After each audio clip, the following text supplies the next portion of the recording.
It's a crisp Sunday morning in early October in 2010. And my wife and my daughter and our beagle have just woken up, and we've packed up all of our stuff from our room at the Apache Motel. This is the motel that John Wayne stayed at back in the day. This is the motel that had the little pool where my daughter learned to swim years before this. A year before this. This is the motel that's 500 feet away from the house that I grew up in. And we head over to the house I grew up in, 478 East, 200 South, a modest white house built out of cinder block where my mom and my sister still live. We're going to chat for a little while before we take off and hop in our van and come back to Denver. Gus, our beagle, is in okay shape considering what he's been through. A year before, Gus had a huge tumor on the inside of his mouth, and it was cut away. It came back, and my wife decided we needed something more aggressive. So Gus had gone to a treatment center in Fort Collins, Colorado, where they had removed part of his jaw in hopes that the cancer wouldn't spread to the rest of his body.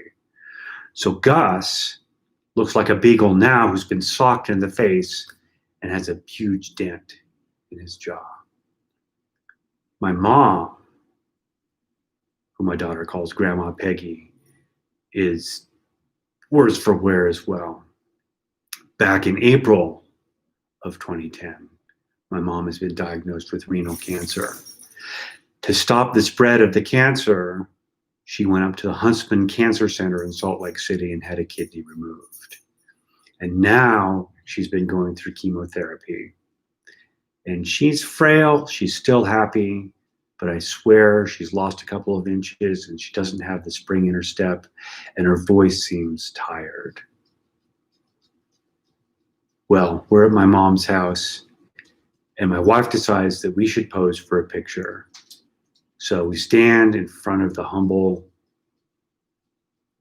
white cinder block house in Moab, Utah.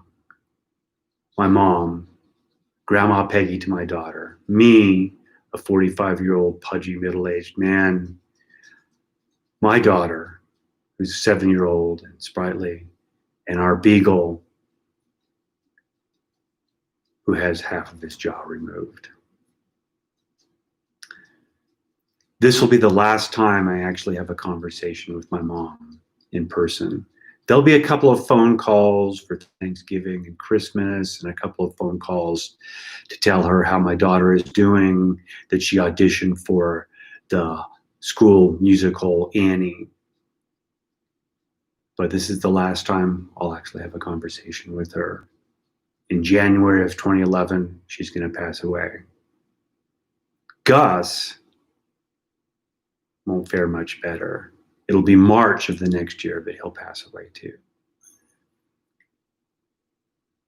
It's funny, at that time, when I pose for the picture, I think, well, life is just going to continue the way it is. But it turns out that nothing continues the way it is.